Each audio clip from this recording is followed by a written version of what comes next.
Hello, everyone. This is your host, Akil Jabbar, and welcome back to another episode of SaaS District. In today's episode, we'll be talking about the difference between scaling revenue and scaling profit. And today we have our guest, Cem Atik, joining us. Cem is the co-founder and CMO of Harucon Ventures, where he works with fast-growing brands that are becoming harder to run as they scale. His focus is on helping companies navigate the stage where revenue increases, but margins tighten, decisions slow down, and operational pressure starts to build up. So at Harucon Ventures, Cem helps rebuild their systems behind these businesses so growth becomes efficient, scalable, and controllable. His work centers on turning complex, high-growth environments into structured operations that are better positioned for long-term scale and eventual exit. So welcome, Cem. Super excited to have you on the show today.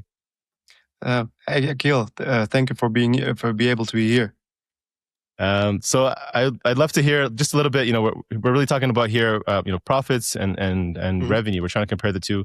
I mean, when we're talking on eCommerce, it's a little bit different because you have higher costs, but we also have Sure. SaaS. We have a lot of infrastructure costs and different costs. So when you're thinking of scaling and you're seeing these struggles internally, you work with companies that look successful maybe from the outside and struggle internally. When does revenue growth start becoming a problem instead of a win, as we usually feel at the beginning?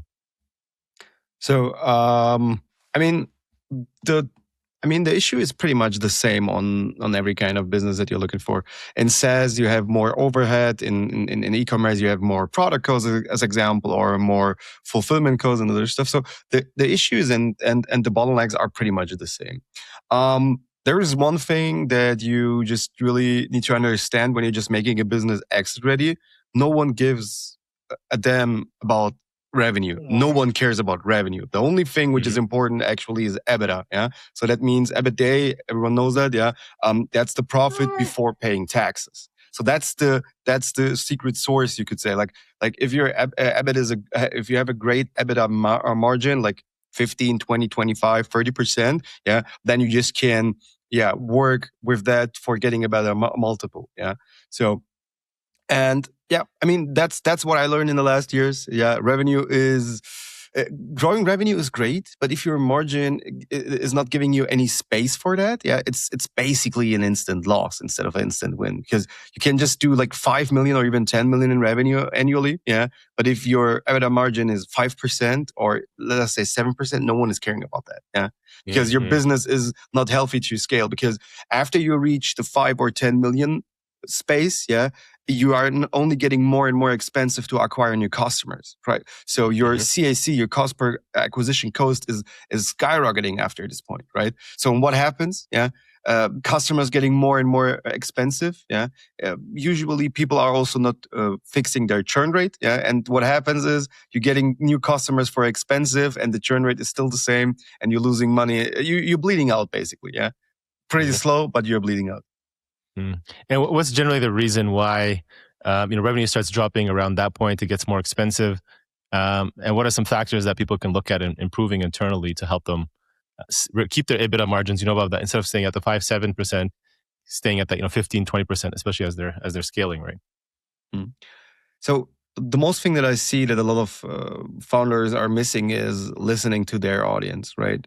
So SaaS is always a crowdsourcing project. So you are just building a product for your audience. So that's really something that I would just really recommend everyone who is doing SaaS. Build a product for your audience, not for yourself or because you think this could work great. Don't care about things like this could work great. Ask your audience specifically about what they want, what they need, and what would make their life better, or their work easier. So that's a really important thing to just understand and just do in knowledge. The next thing definitely is your churn rate. We all know how churn is, right? And if you are not constantly trying to increase or decrease your churn rate, especially on scaling, when you are just reaching certain points, you will start to lose. Churn rate is something which is really important that you just should always try to decrease over a long term. And the third thing is customer support. Yeah, maybe a lot of people don't have this on view, but good customer support is reducing the churn by at least 20%. Right? If a customer is not happy, or if they have an issue, and you are just instantly reply and solve their issue, yeah, you leave a positive mark in their brain, right? And leaving this positive mark in their brain is giving them a good feeling, and they thinking less about canceling a service that which they have positive experience, right? And that's really important. Yeah, absolutely. Especially that last one. I've seen it, countless times where, we get messages for some of our products and businesses, people wanting to cancel, they're upset, and they have just a good experience, a good conversation, a good support system. And then, all of a sudden they're happy, they're actually upgrading. I didn't actually want to cancel. They just wanted somebody to hear them out and solve their issue that they weren't getting heard. Right. So yeah, Yeah. absolutely. Yeah. I mean, even if it's SaaS and everything is code and numbers and other stuff, SaaS is also a people business and a feeling business. So if you just care about your customers, if you are just cool to them, if you help them with every kind of issues they have, or at least you're working to fix their issues, yeah, they will acknowledge that, they will understand that, and they will appreciate that. So, and that's how SaaS should build, right, for your audience. Absolutely, yeah. And when we're talking about, scaling revenue versus scaling profit, right, which is the big piece here. Obviously, with revenue, you in this case, you're disregarding your cost. You're basically taking all your profit, re-injecting it back into your company, and you're not worried about profit. But the other harder part, I guess, is being disciplined and be able to still scale while being profitable. And, how do you look at these from an operational perspective internally, and how do you navigate that to be effective and efficient?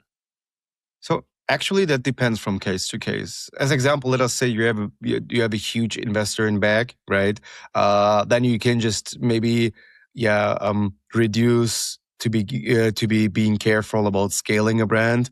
Yeah, especially when you know that there is enough cash and they are also into the boat and saying like, hey, just let us grow in revenue. We will cover this part or that part. I mean, there's like different ways how you can do that.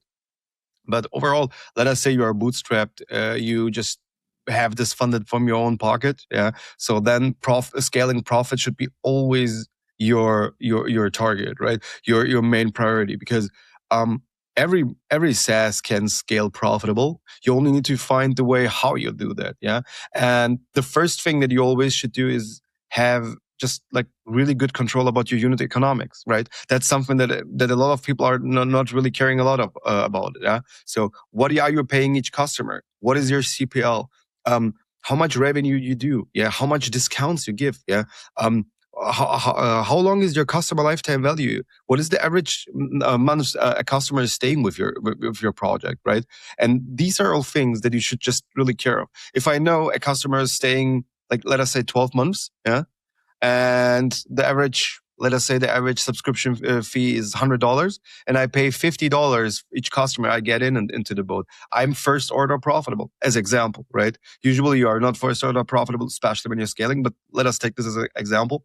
So let us say you are first order profitable. I know that on the second month, yeah, I'm in 200% profit, yeah, as example, or 300, right? So, and what happens here is then you can say, okay, instead of paying only 50, you can go more aggressive. You can do push marketing, like on YouTube ads. Yeah, maybe Meta. Maybe a bit more outreach. I mean, doesn't matter what you do overall. But if you know that a customer is staying for 6 or even 12 months, you can invest more and try to reach this number a bit more and say like, okay, maybe I'm only like 10 or even 15% first order profitable. So my margin is really thin, but I know that they in average stay 6 or 12 months. So you just can push more aggressive into marketing or push more aggressive into sales, yeah, and lower your margin on the first month, yeah, for winning over the long run. Yeah. This is something that you should always have in mind. So I was just really thinking about your CAC and being efficient to your LTV, right? So in this case, you're saying, okay, if your CAC you can get for $50, and then the LTV in this case is $1,200. I mean, yeah, that's an easy win. I mean, I'll take that all day, right? It's an amazing investment. At what point does you start seeing those margins shrink? Maybe early on you can get cheaper CAC, but you mentioned like once you get to that 5-10 million plus, your CAC will go up. Your LTV may go up too as your product expands. People stay longer. Maybe you're able to retain them longer. You reduce your churn, etc. But let's assume it stays at 1,200, but your CAC goes up. At what point do you say, okay, this is not no longer worthwhile to continue to scale, or you have to change something else, right? So let us say we are just are not first order profitable, and within the first 3 months you are not able to be at least break even. That's usually a point where I say, okay, stop. We just need to change something, because if you are not even break even on the second or third month, that is something that you just will be hard to scale, because we just need to pre-finance 3 months. And if you don't have, I mean, if you are bootstrapped, that is usually pretty much impossible if you do it on the long run. If you have an investor, that's a different story for sure, right? But even with an investor, I would never ever recommend that, because there's so many ways where you just can scale profitably, even with an investor on board, which is giving you an extra bonus, right? And an extra for sure, work capital, for your working things, in your business overall. So what I usually do is, if I see a business, let us say we just want to buy a new business or get shares of a business, and I see that they are not profitable within the first 3 months, I usually just check really out what is their churn, figure out why is it, right? One thing which is also really underrated is checking reviews. What are people saying in the reviews? Because especially on SaaS, people are having really specific problems. And if I say a problem is mentioned at least 3 or 4 times, then this is an issue that I should fix, right? Mm-hmm. What is also a thing that I just like to do is calling the longest clients, right? I mean, most people have their phone numbers on their profile and other stuff. So what we do is like calling these guys and asking them what we could do better, right? This is doing 2 things. First of all, they stay longer, and the second thing is you just get like from your most senior audience, you just get insights that you maybe don't see, because you are the developer, you are the SaaS owner which is providing a service, but you are not actively using your service, right? So that's a huge thing that I usually just try to figure out. Okay, what could we do better? What is here going wrong? Checking the financials. Sometimes it's also like people are just, especially in SaaS, overhead is a huge thing, right? They're just getting like 4, 5, 6, 7 developers on board, which is not bad at all. But developers are really expensive, and sometimes it's better to move slowly forward, instead of too fast, and just grow with the product, grow with the audience, and not with the revenue. That's something that I would just definitely also, take care of. That's a really good, advice. I like to hear. I haven't heard that before, but grow with your audience and not grow with your revenue. But that's very hard, right? A lot of people think of, hey, we're growing revenue, let's grow headcount. You're just saying, hey, let the audience decide. It's like, no, your product is good. Maybe you don't need to, make too many changes. And it's like, just work for what you need to make. That's actually a bit old fashioned. In the past, when you're just looking on like big companies, bigger headcount means more investment, means more profit, means more revenue. That changed. So in the time of SaaS, AI, and other stuff, I mean, especially everything is online in these days. You don't need a huge headcount to be a great or a really profitable business. Yeah. And what do you see when you're looking at a company and you're looking to acquire them, invest in them, or work with them? What are the first signs you look at? You see, okay, this company, scaling inefficiently. You see revenue going up, and then you see revenue. Is this, you mentioned churn as one thing. What else are you looking at? So I usually just check out. The first thing that I like to do is talking with the person who's doing the finances, a CFO or someone who's just really close to the numbers, and asking them a few specific questions shows me exactly if the business is on a good point, or is this business only an expensive hobby, right? So there's one thing. Let us say we're just talking with a founder who's also doing the finance, right? And I'm asking them how many lead magnets they test in the last 3 months, or how big is their CPL, what is their CAC, and they cannot answer me these questions. The first thing that I usually say is, buddy, you don't have a working business, you have a really expensive hobby, right? Because if you don't have any control about your numbers, if you don't know, all of these things, that's a big red flag, right? So that doesn't mean that I wouldn't buy the business or didn't like to scale this one, but scaling is always connected with knowing, right? So if you know your numbers, if you know your channels, if you know how everything is performing, you can scale. If you have If you are just in a black box and don't know these numbers and you don't have these informations, right? That is something that you cannot do because you would scale blindly. And what happens is that your ROAS is going down. You have no ideas about your margin. There's not enough information to make data-driven decisions. And if you don't do data-driven decisions, that you are just going bankrupt is pretty much like close to 100%. If you're just asking me, yeah. Well, you're moving blindly, right? I mean, what you're asking for is you need clarity, right? And numbers give you crystal clear clarity on, it's like, this is working, this is not working. And this is actually worthwhile to invest more. And that's how you make better investment decisions in the business operationally, how to allocate, where to allocate better, right? And then you can make better decisions in all the areas of operations. Correct. Yeah. So how do you kind of work then from there? You come in, you look at, you're talking to the CMO, you look at their growth, you look at their financials, they're growing. Maybe there's you could see some opportunities to improve margins, some opportunities to improve profitability, and you come and you want to help and rebuild it. How do you kind of work with them from there? What's next steps? So usually we are coming in, we are just first of all checking the numbers, then we just checking out the processes, right? So what they do to how are their workflows? Did they have templates? Yeah. It starts on the very first thing. So let us say they have a project management tool, right? So are they using the project management tool really efficiently, right? Maybe it sounds weird, but you can just every brand that we bought, we get at least like 20 or 30% uplift in efficiency of the team because we just make rules, right? We say like, hey, look here, everyone just needs to check at least 10 minutes on end of the day his board and just need to sort out their task for tomorrow, and mark tasks that are already done so that we just know, how we are. And sounds maybe really simple, but usually it is this really simple things, right?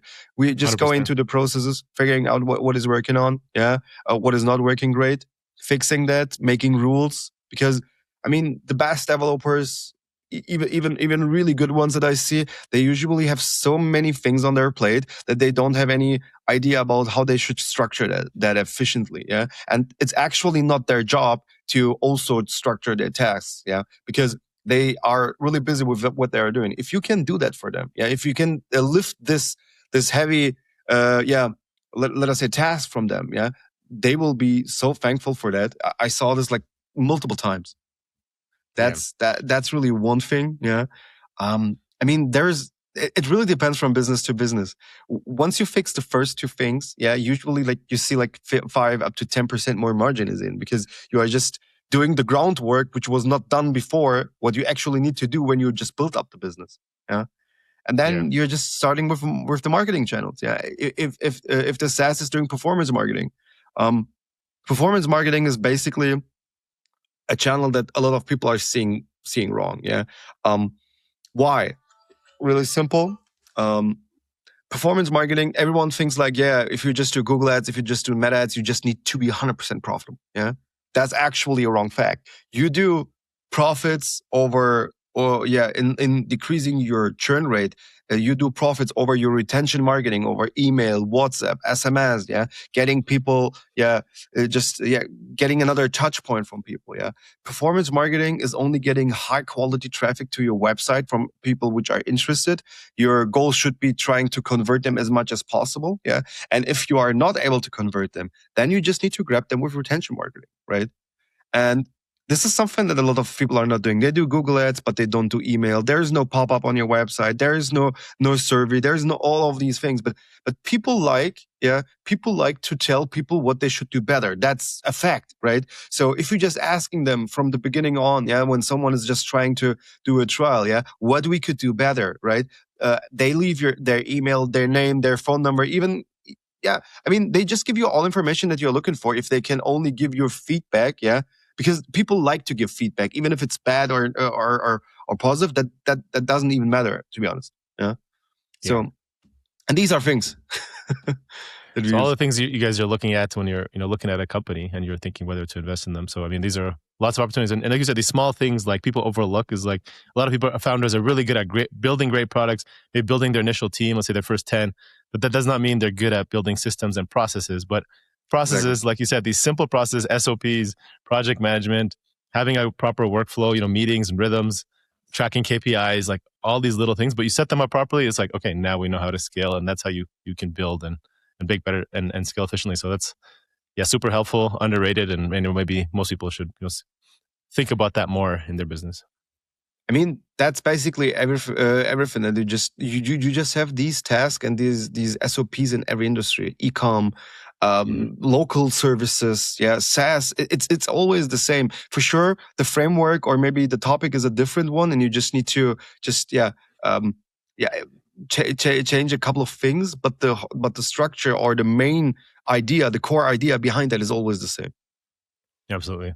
And Cem, what are your thoughts on AI now coming in, in the industry from what you're seeing now when you're looking at businesses? Are you concerned about, AI replacing these? And how are you, maybe another question on AI is, how are you maybe using it as part of your process for either acquiring or improving operational efficiencies as well? Akil, really hard question, and really, I know. really, I just need to be really careful when I answer on that, because currently I'm just really deep in cloud code for like 2 months, and my wife is really unhappy with that, to be honest. But I think AI will make a lot of things easier and will let us think about a lot of things different, because I don't think that AI will replace a huge part of SaaS or a lot of people we are working with, but we just need to learn how to use AI, how to work, and how to live with AI in the next years. That's something that will be really important, because AI can be your best friend, or you can be just negative and say like AI is stealing my job, or whatever. But this does not change anything, right? So we just need to learn how to work with AI. We just need to learn how to properly scale with AI processes. I mean, you see a lot of tools are coming out like daily. There's daily new SaaS models, daily new AI businesses. A lot of people say like, you don't need to do performance marketing any longer because this tool will do everything. I don't think so. I think AI can automate a lot, and AI can help a lot.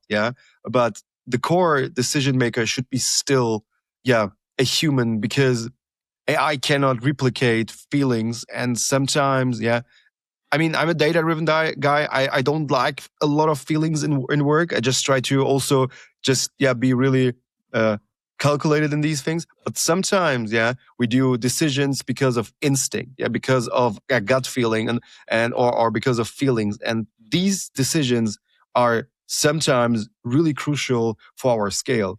If I have a good feeling, and dopamine is kicking in when I scale a brand, as example, with Google Ads as example, let us say it like that, right? So that's a great feeling, and I'm super focused on this situation, and I see loopholes or bottlenecks that I can instantly fix, especially in intraday scaling and marketing, right? AI is doing this too, but AI is more data driven than I could ever be. And what AI is doing, if a metric is not working, or if a metric is not like matching the goal that it should be, he's instantly cutting it, and maybe we're losing a lot of potential, especially in scaling when the ROAS is like, let us say, under 1, right? And you are just scaling something with YouTube. It's sometimes really good to take this, and run the bull, so just do the bull run and trying to get more. But AI would cut it because it's not the metrics are not like properly like they should be. Interesting. And so for maybe like last insights around, for founders, maybe in this like $1 to $5 million range, right? Let's say they're still haven't hit that 5 to 10 million, not having issues in their scale yet. What's one shift they can make right now to help them move from chasing revenue to focusing on building a profitable, scalable company? They don't have investors; they're bootstrapped, and they're also using AI as part of their process. Sounds weird, but talking with your audience is one of my core tips that I can give, because that is changing everything. Little story for that. I'm not sure if you guys are familiar with the brand Hush. Was in brand in the US. They sell this weighted blankets, right? This really heavy blankets, and they run nearly to bankrupt. So what they did is calling their customers, really like 5,000-6,000 calls, right? Asking them what is the issue on their product and what they could do better, and what kind of products they would love to see. So they did that, figure out what is working, figured out what their audience loves, launch with their last money a new product, and this is skyrocketing in sales because they do exactly what their audience is doing. So listen your audience, ask your community, just offer the people who are already trusting you and investing into your tool, their money to make maybe something easier in their life, just talk with them, ask them what could be do what your SaaS solution could do better, and you will always win. Talk to your See customers. it as Talk a to your social customers. media project.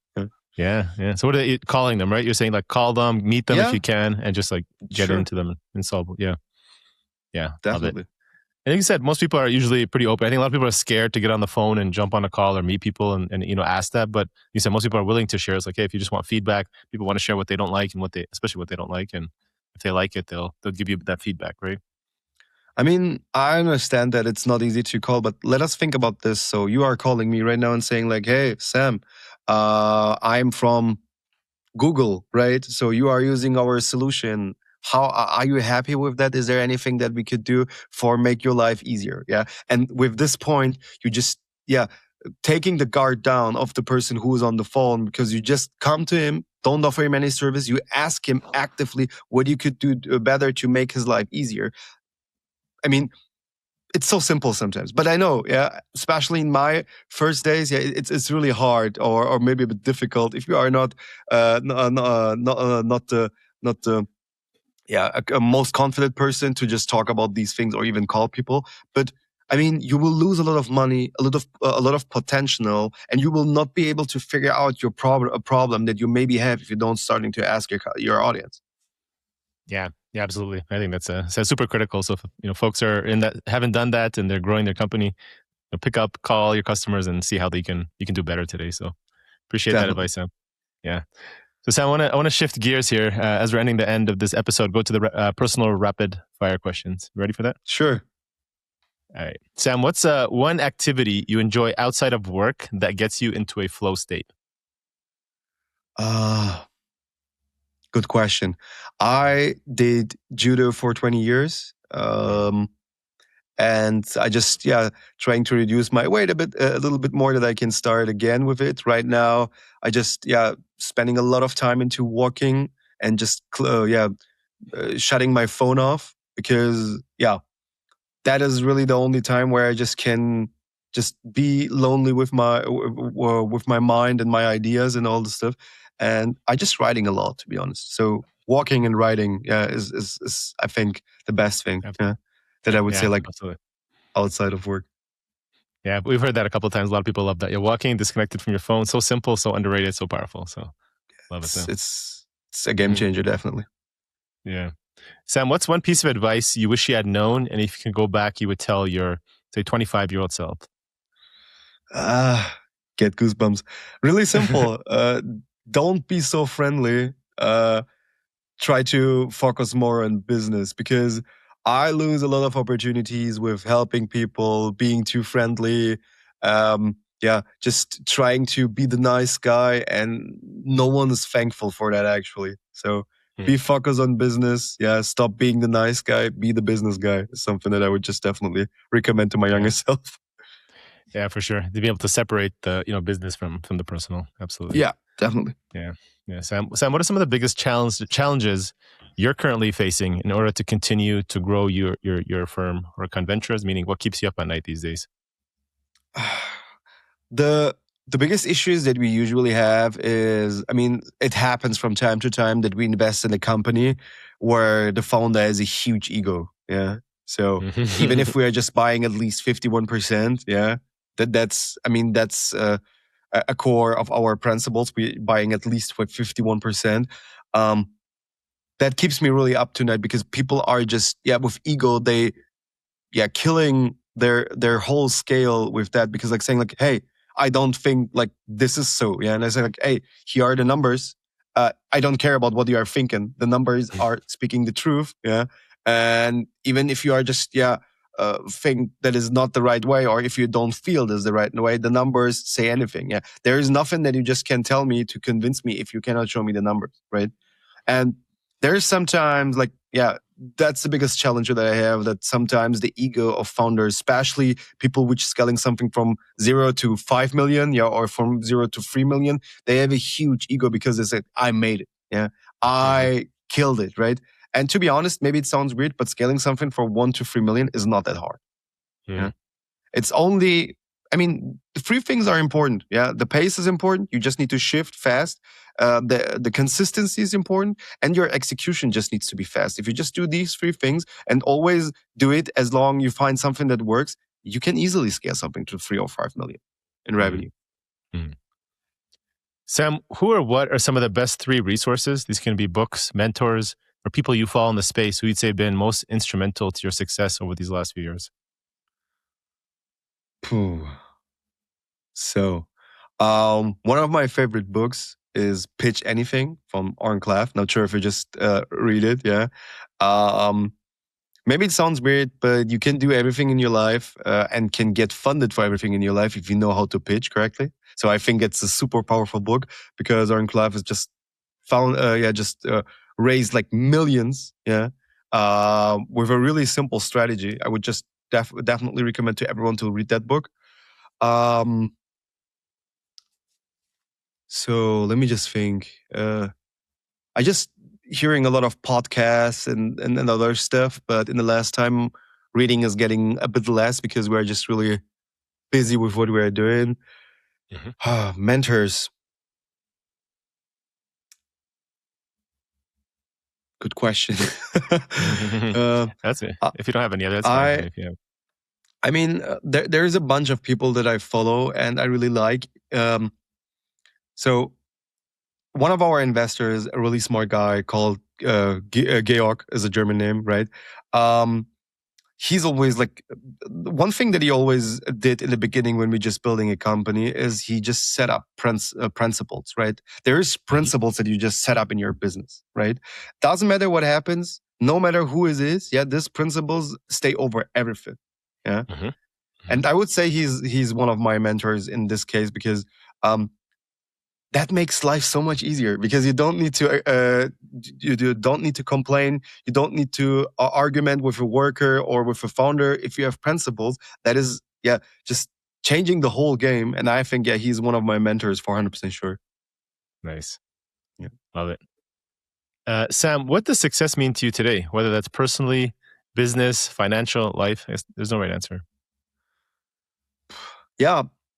That's actually simple. For me, success is freedom, actually. So if you can spend free time with your wife, with your kids, with your family, that is actually success for me, because on some point you just realize that money is really something that is common with hard work. Yeah. And you don't need more of that. But having the time to spend with the people you are loving, it's getting less and less. And to have a great and fair split there, that everyone is happy, is for me the biggest success, actually. Love it. Yeah, so having that freedom to be able to, freedom of time to still not feel like you're losing out on spending time with people you want and doing things you want at the cost of business. Yeah, making definitely money. Yeah, love it. This has been great, Sam. Really appreciate everything you've shared with us. What is the best way for founders who are listening, get in touch with you, learn more about you and Harucon Ventures? Really simple. The best source to connect me is LinkedIn. Actually, I sharing daily things, which I'm actively working with, which makes my life easier. Which makes basically takes a lot of manual work from the shoulders of my team and I. LinkedIn is definitely the best source to get in touch with me. Awesome. So we'll add your LinkedIn link to our show notes. We'll also add the book, Pitch Anything, for everyone who wants to check it out. I'll probably also read it as well. So thanks for that recommendation. And if you guys are looking for a partner, someone to speak and learn more about scaling, make sure to reach out, Sam. So thank you so much, Sam. I appreciate you jumping on today. Thank you for being able to hear. Thank you. Cheers. Thank you all for watching this episode and joining SaaS District today. Don't forget to like, subscribe, and hit the bell for future episodes where we interview top leaders in the SaaS industry. If you're a SaaS company looking to grow and unlock the true value of your business, get in touch with us at Horizon Capital, and myself or one of our consultants will provide a free assessment to help you get there and hit your goals. If you have any feedback or suggestions for this podcast, please comment down below and help us improve our content for you all. Thanks again and see you on the next one.